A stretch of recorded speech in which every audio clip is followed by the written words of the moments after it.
Lepas aku tengok video ni, aku baru faham sebenarnya kenapa Hisham Jalil tak pernah respon bila Faiz Ahmad ajak berdebat. Sebab hutang kita dah sampai sini. Yes, correct. You max out your credit card. Yeah. Last 3 tahun, dia ambil hutang Yeah. 300 bilion. Yes. 200 ke 300 bilion. Yes, correct. Ini yang kita cakap.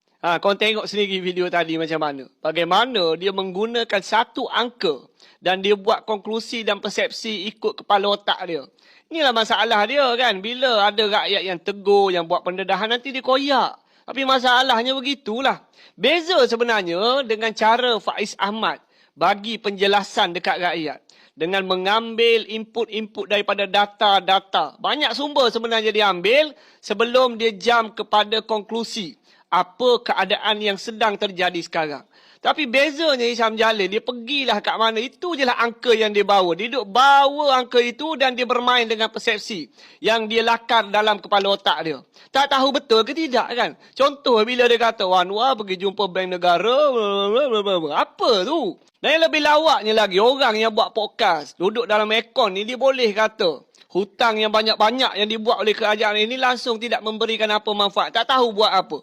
Sedangkan realitinya sekarang ini rakyat menerima banyak manfaat. Sebagai contoh, kalau kita nak banding dengan zaman BRIM dululah. BRIM pada waktu itu memberikan bantuan secara tunai. Maksima berapa? RM1,200.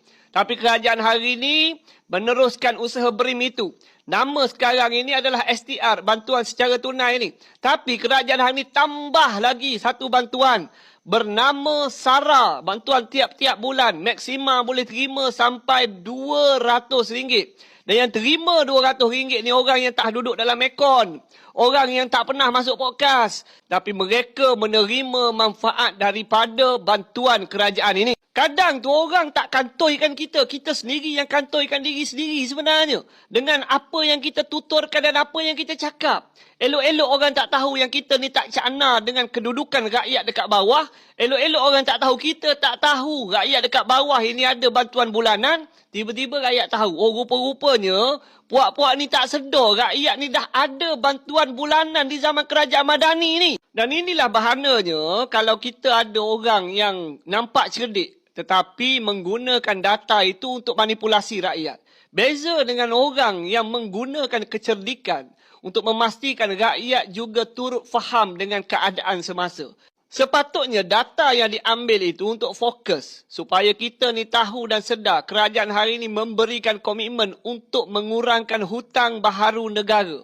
Tapi malangnya ia digunakan untuk dimanipulasi, pendedahkan hutang tiap-tiap tahun kebelakangan ini. Daripada situ kita dah boleh nampak angka-angka itu menunjukkan komitmen kerajaan nak kurangkan hutang baharu negara. Tapi kena ingat, dalam keadaan ia dikurangkan, manfaat dan bantuan kepada rakyat itu terus ditambah tahun demi tahun.